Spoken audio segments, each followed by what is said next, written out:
नमस्कार,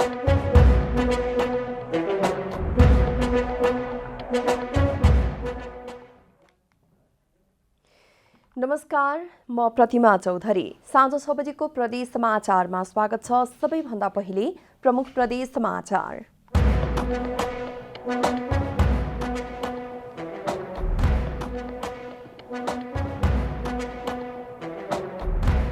सगरमाथा आधार शिविरमा कुनै पनि स्वास्थ्य जोखिम नरहेको सरकारद्वारा स्पष्ट। भ्रमपूर्ण र अपुष्ट सूचना प्रकाशन तथा प्रसारण नगर्न आग्रह। कैलालीको बसन्ता वनमा हुलाकी राजमार्ग विस्तारका लागि रुख कटान सुरु। कानूनी अडचनका कारण रोकिएको थियो सडक निर्माण। र रामेछापका माझी समुदायको पुर्ख्यौली पेशा पूर्ण रूपमा विस्थापित हुने अवस्थामा। तामाकोशी नदीको पानी सुक्दै गएपछि पेशा संकटमा।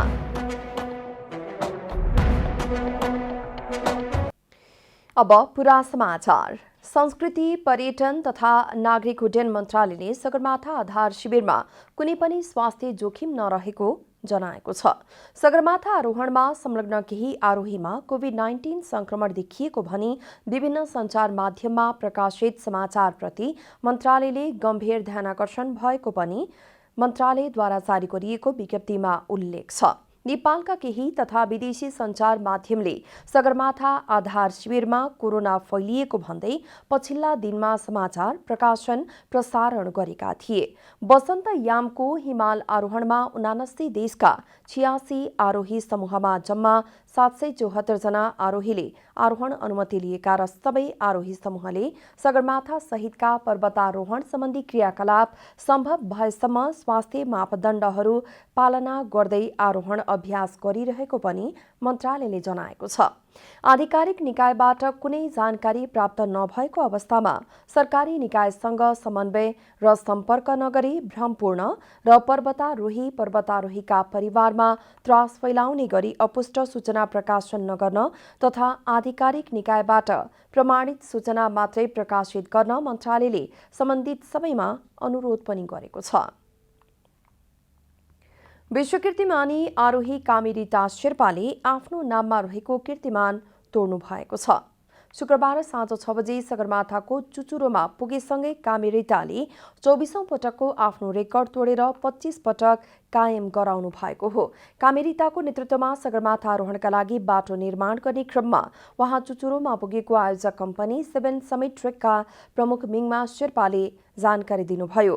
कीर्तिमानी आरोही शेर्पा फेरि बहराइनका राजकुमार मोहम्मद हमाद मोहम्मद अल खलिफालाई आरोहण गराउन पुनः सगरमाथा आरोहण गर्ने बताउनु भएको छ। विभागले बाटो बनाएर चुचुरोमा पुग्नेलाई पनि आरोहण प्रमाणपत्र दिने गरेको छ। यसै महिना 2 पटक आरोहण सफल भएपछि उहाँ 26औं पटक सगरमाथा आरोहण गर्ने संसारकै एकमात्र व्यक्ति हुनुहुनेछ। नेपालमा आज कोरोना भाइरस कोभिड-19 को संक्रमणबाट 53 जनाको मृत्यु भएको छ। विभिन्न अस्पतालमा उपचाररत उनीहरूको पछिल्लो 24 घण्टामा मृत्यु भएको स्वास्थ्य तथा जनसङ्ख्या मन्त्रालयले जनाएको छ।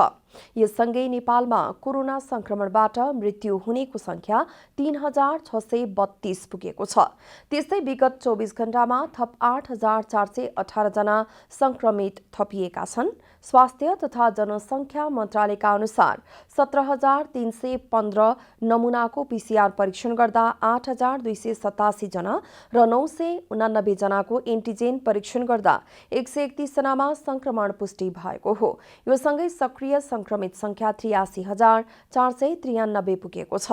तीमध्ये 78018 जना होम आइसोलेसनमा छन्।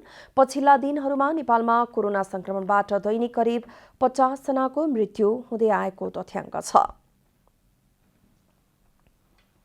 बाँकेमा ठूलो संख्यामा कोरोना संक्रमित थपिएका छन्। पछिल्लो 24 घण्टामा 3वटा प्रयोगशालामा गरिएको पीसीआर परीक्षणमा थप 731 जनामा भाइरस संक्रमण पुष्टि भएको हो। शनिबार मात्रै बाँकेमा 9 जनाको मृत्यु भएको छ। बाँकेमा शनिबार थप 445 जनामा कोरोना भाइरस संक्रमण पुष्टि भएको छ। जिल्लामा रहेका 3वटा प्रयोगशालामा गरिएको पीसीआर परीक्षणमा उनीहरूमा संक्रमण पुष्टि भएको हो। शनिबार बाँकेमा संक्रमण मुक्त भएर 409 जना डिस्चार्ज भएका छन्। मृत्यु हुनेहरूमा बाँकेका 8 जना र 1 जना बर्दियाका रहेका छन्। जिल्ला कोभिड-19 संकट व्यवस्थापन केन्द्र DCCMC बाँकेका अनुसार भेरी अस्पताल नेपालगञ्जमा 6 जना र कोहलपुर स्थित नेपालगञ्ज मेडिकल कलेजमा 2 जना गरी 8 जना संक्रमितहरूको मृत्यु भएको हो। यो सँगै मृत्यु हुनेको संख्या जिल्लामा 177 र जिल्ला बाहिरका 131 जना पुगेका छन्। दैनिक रूपमा संक्रमण र मृत्युको संख्या बढ्दै गएको छ भने अस्पतालमा बेडहरू खाली छैनन्। साथै अक्सिजनको अभाव हुँदा चिकित्सकहरूले जिल्लालाई स्वास्थ्य संकटकाल घोषणा गर्नुपर्ने बताउँदै आएका छन्। प्रदेश समाचारमा अब छोटो विश्राम।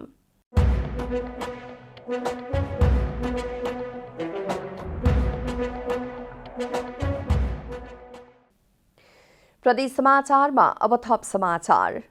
कैलालीको बसन्ता वनमा हुलाकी राजमार्ग विस्तारका लागि रुख कटान कार्य सुरु भएको छ। रुख काट्ने कामको थालनीसँगै सो निर्माणाधीन राजमार्गको कामले गति लिने भएको हो। वनको कानुनी अडचनका कारण 2 किलोमिटर खण्डमा हुलाकी राजमार्गको काम रोकिएको थियो। 10 दिनसम्ममा रुख काट्ने काम सम्पन्न गरेर राजमार्ग निर्माणको काम अघि बढाइनेछ। बसन्ता वन क्षेत्रमा पर्ने 18 किलोमिटर मध्ये 16 किलोमिटर सडक खण्डमा कालोपत्रे गर्ने काम सम्पन्न भइसकेको बताइएको छ। कैलाली गाउँपालिकाको बैजपुरदेखि बसन्ता सब डिभिजन वन कार्यालयसम्म बाँकी रहेको 2 किलोमिटरमा राजमार्ग विस्तारका लागि रुख कटानको कार्य अगाडि बढाइएपछि आयोजनाको काम अघि बढेको हो। गएको फागुन महिनामा मन्त्री परिषद बैठकले रुख कटानको आदेश दिने निर्णय गरेको 2 महिनापछि रुख हटाउने काम अगाडि बढेको हो। सो खण्डमा 100 वटा रुख हटाउन आवश्यक रहेको आयोजना कार्यालयको भनाइ छ। सप्तकोशी नदीमा आन्तरिक तथा बाह्य यात्रुहरूलाई सेवा दिँदै आएका जेट बोटहरू अनिश्चितकालका लागि बन्द भएका छन्। जेट बोट सञ्चालन गर्दा कोरोना भाइरस संक्रमण झनै तीव्र रूपमा फैलन सक्ने भन्दै सञ्चालकहरूले प्रशासनको आग्रहमा जेट बोटको सञ्चालन बन्द गरेका हुन्।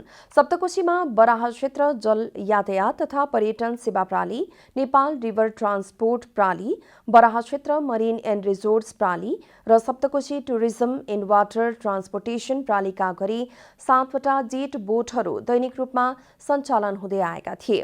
उदयपुरको बेलका नगरपालिका 7 र सुनसरीको बराह क्षेत्र नगरपालिका 1 चतराका स्थानीय आन्तरिक र बाह्य पर्यटकहरूले सप्तकोशी नदीमा जलविहारको आनन्द लिँदै आएका छन्।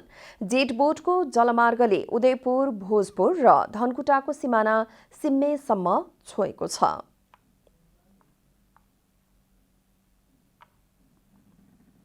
तामाकोशी नदी किनारमा बस्दै आएका रामेछापका माझी समुदायको पुर्ख्यौली पेशा पूर्ण रूपमा विस्थापित हुने अवस्थामा पुगेको छ। तामाकोशी नदीको पानी वर्षेनी सुक्दै गएपछि माझी समुदायको पेशा सङ्कटमा परेको हो।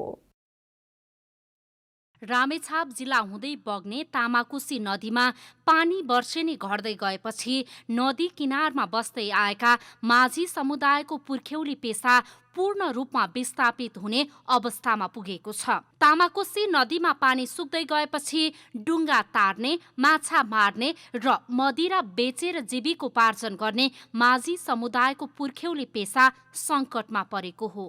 नदीमा पानी सुक्दै जानुका साथै करेन्ट लगाएर माछा मार्ने क्रम बढेका कारण तामाकोशी नदीमा माछा पाइनै छोडेको छ। नदीमा माछा पाइन छोडेपछि आफूहरू अन्य पेशा व्यवसायमा लाग्नु परेको माझी समुदायको भनाइ छ। माछा पाउँदैन, माछा छैन कोशीमा। बिहानभर जाल हाल्नु गयो, एक मुठी भएर मार्नु सक्दैन। जाल 2-वटा छन्। के हो अहिले अब कोही जाहिर खाने, अब सानोतिनो जाहिर, अब पुलिस आर्मी, अनि कोही सानो पसल गर्ने, अनि खेती किसान गर्ने, अब तरकारी खेती, अब बाख्रा पाल्ने, बुङ्गुर पाल्ने, भैँसी पाल्ने पनि कोहीले गरेका छन्। माछा मारेर जो पेसा गर्थे त्यो चाहिँ अब लोप भइसक्यो। जस्तै माछा मार्ने केटा मान्छेहरूले नि माछा करेन्टले मार्ने भएर अरूले नै करेन्टले, अरू जातले करेन्टले मारेर माछा चाहिँ पाइँदैन, मरिसक्यो, धेरै कमै मात्र पाइन्छ। तामाकोसी नदी किनारमा बस्ने माझी समुदायका अधिकांश मानिसहरू पुर्ख्यौली पेसा छोडेर कतिपय वैदेशिक रोजगारीमा गएका छन् भने केही इँटा भट्टा लगायत अन्य पेसा व्यवसायमा लागेका छन्। नेपालको अति सीमान्तकृत जातिमा पर्ने माझी समुदायको आफ्नो भाषा, संस्कार, संस्कृति लोप हुँदै गइरहेको अवस्थामा रामेछापका माझी समुदायले आफ्ना भाषा, संस्कार, संस्कृति र रीतिरिवाजको संरक्षण गर्दै आएका थिए। तर आफ्नो पुर्ख्यौली पेसाबाट विस्थापित भएपछि माझी समुदायको अस्तित्व नै सङ्कटमा पर्ने अवस्था आएको छ।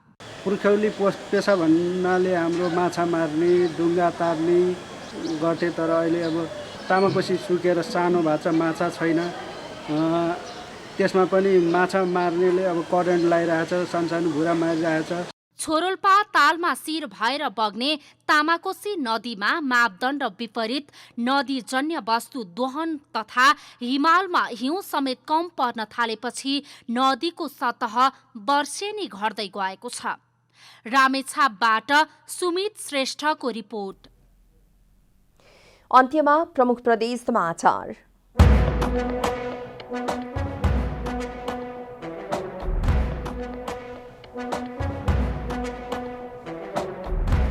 सगरमाथा आधार शिविरमा कुनै पनि स्वास्थ्य जोखिम नरहेको सरकारद्वारा स्पष्ट, भ्रमपूर्ण र अपुष्ट सूचना प्रकाशन तथा प्रसारण नगर्न आग्रह।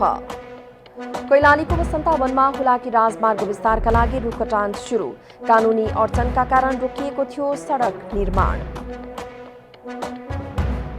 र रामेछापका माझी समुदायको पुर्ख्यौली पेसा पूर्ण रूपमा विस्थापित हुने अवस्थामा तामाकोसी नदीको पानी सुक्दै गएपछि पेसा सङ्कटमा।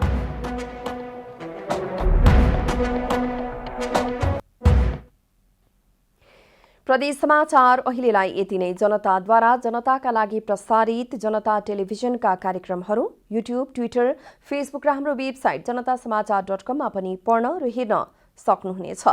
सूचनामा तपाईको सहभागिता, समयमा समाचार हाम्रो प्रतिबद्धता। नमस्कार।